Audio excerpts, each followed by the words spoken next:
So, yeah, I spent 2 years treating professional athletes, and I must say it was probably the most boring part of my professional life because it's so predictable. Every season you can predict what you're going to be seeing, and you know you can treat it, and it just kept repeating itself. But and one of the teams, as I said, was the Calgary Cowboys before they became the Calgary Flames. And I don't know where the Cowboys went. What's the Cowboys now? They'll be the same team. Dallas? Okay. And the other one was the Calgary Stampeders. That was the professional Canadian football team. Different game from American football because there's only 3 downs. And you don't see heavy people. They're all very light because it's a running game. But as I say, with my experience with those guys was really interesting because they used to get taped for morning practice, then they get taped for afternoon practice, and then every game they'd be taped. So we would go through boxes and boxes of tape, literally. And the interesting thing was these guys got so used to being taped most of the day that they would be walking home and a little pebble would catch them under the heel and they'd fall over and have a really severe sprain. So I learned very quickly that routine taping does one thing very well, and that's it destroys your proprioception from your joints. So when I demonstrate taping, it's not like the big basket weave tape that you normally learn. It's little tape jobs that support ligaments without interfering with joint movement. That's very important to me. So one of the earliest interventions I made was in a runner. She was a PT, and she had this classic tibialis posterior worm-like tendon all the way from just above the malleolus around to the navicular. And that was the first time I'd actually seen that as large as it was. So then we tested the interosseous ligament and it was positive. So I thought, we'll have to come up with a tape job for this, otherwise she's never going to settle down. So the one I came up with, oh, I lost it. Oh, there it is.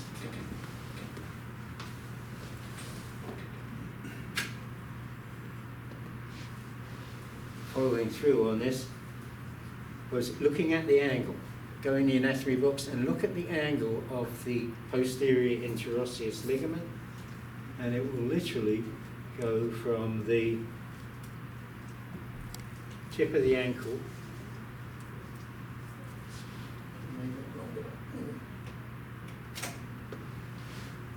all the way to the neck of the talus.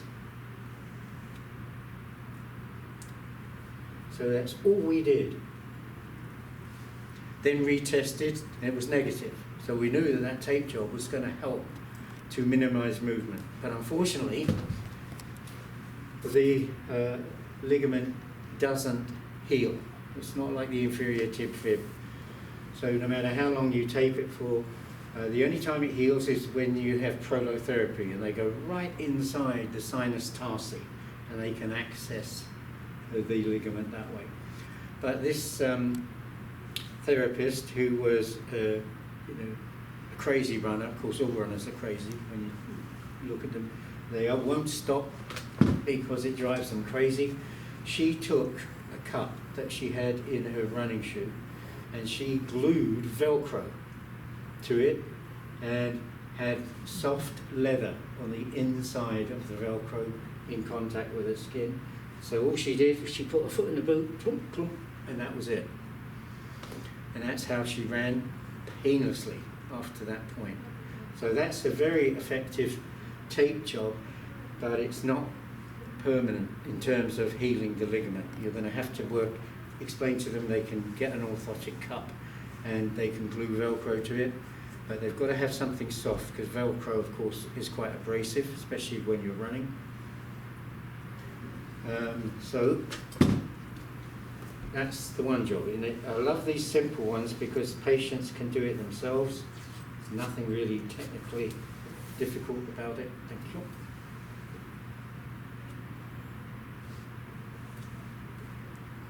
And of course, you've got to love tape because it's so sticky. Do you ever get that pen where you cut a long piece of tape and it wiggles around? All too often. So this one is for runner's foot. This is an instability between the fourth and fifth metatarsals, so in the intermetatarsal joints and in the cubometatarsal joints. So they form like a T shape and they're in the same capsule. So with runners, many times they sprain their ankle, they can end up with this runner's foot because especially the plantar flexion one, that's the one that damages these joints. So I'll go across here. Hold down.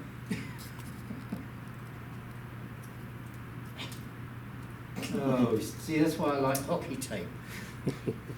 It's so workable. Here's a new piece.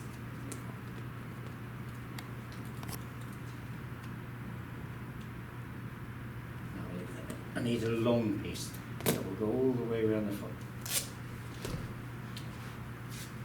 Yeah, let me do it and then you can cut it. You sure you want this on moving?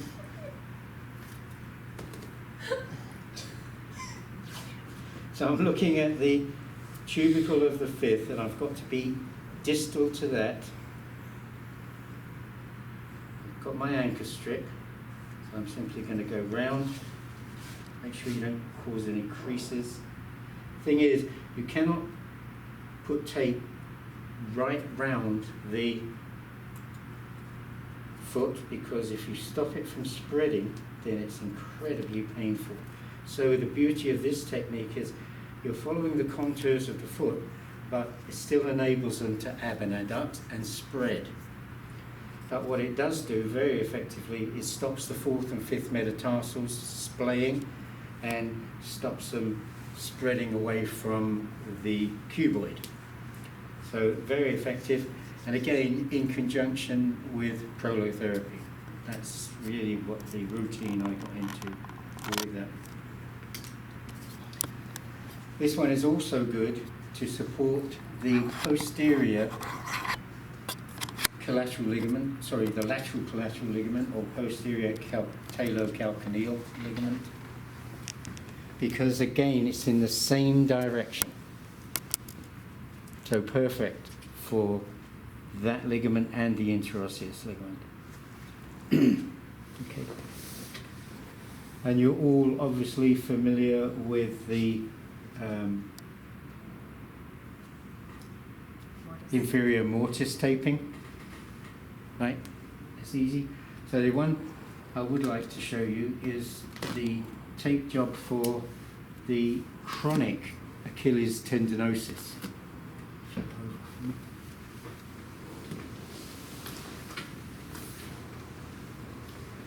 And with this, once they have torn the Achilles tendon,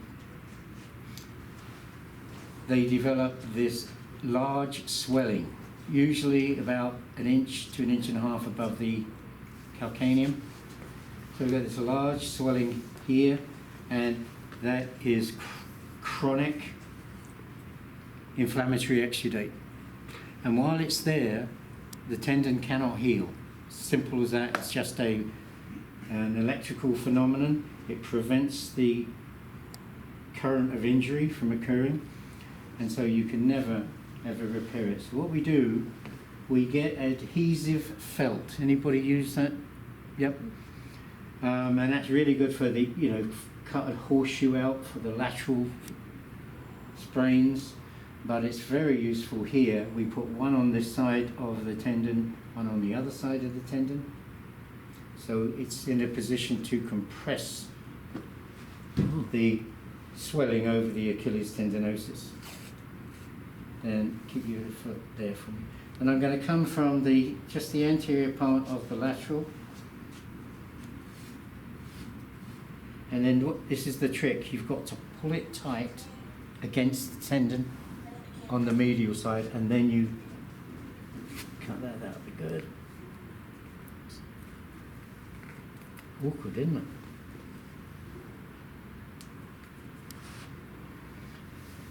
And then we'll come again from this side, just in front of the lateral malleolus.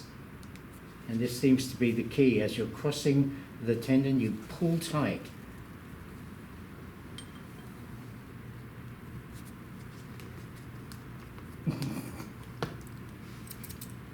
And we repeat that a couple more times, which we're not going to do. Embarrass ourselves on camera. And obviously, each time you wrap this over, the pressure increases up against that pad.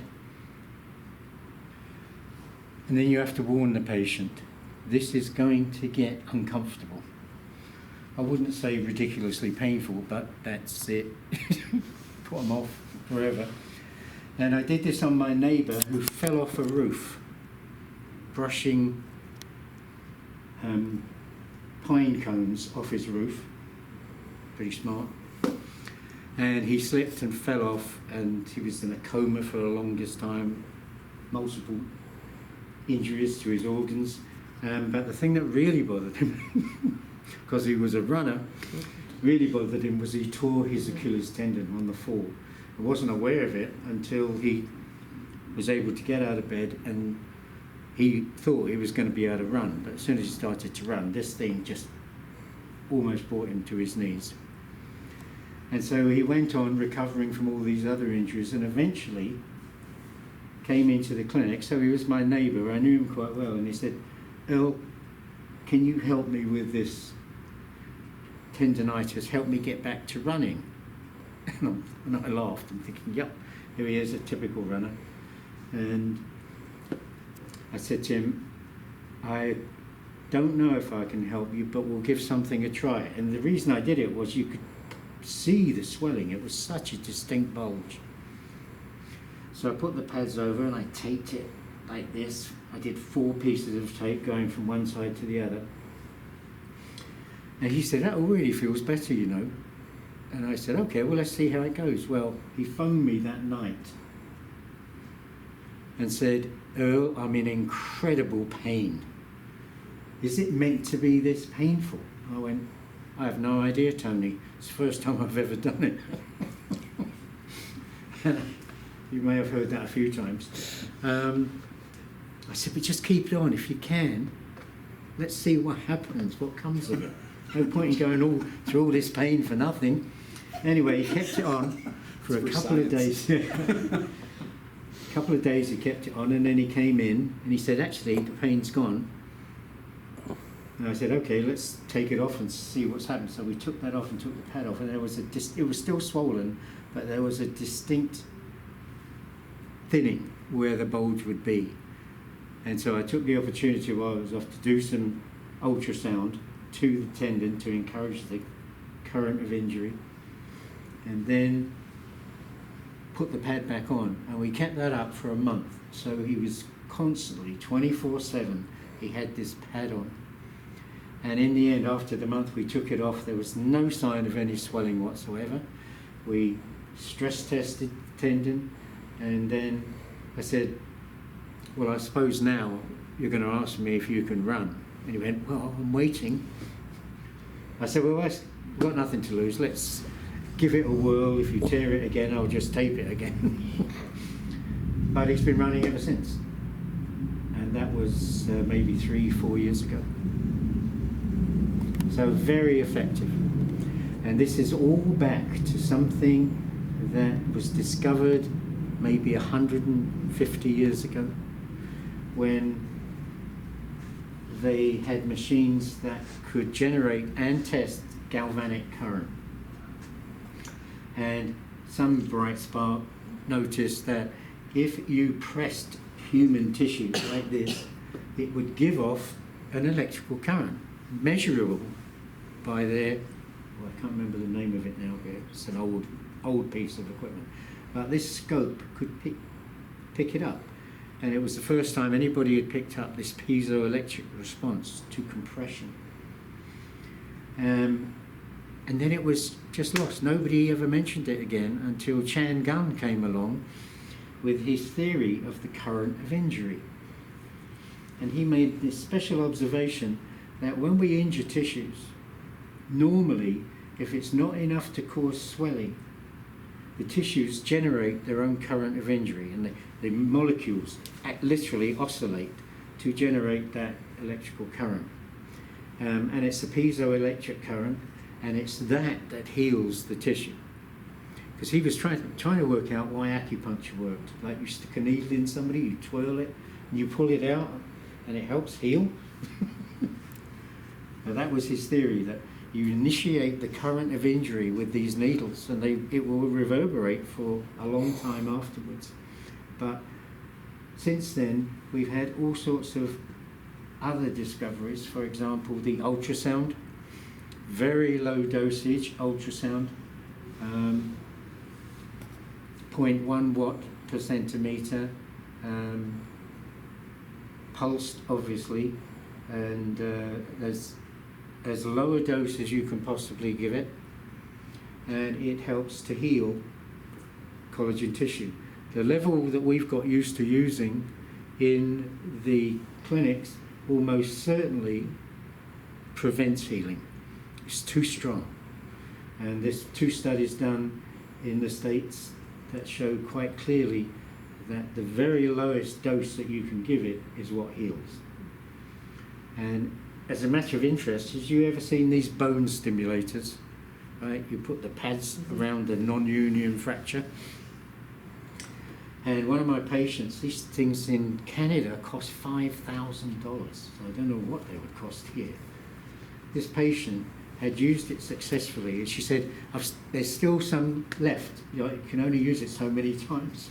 She said, there's still some left that you could use on another patient. So while I had that, I took it to one of our electronic reps, and I said, what is this? Could you inspect it and tell me what it is? I'll be interested to know.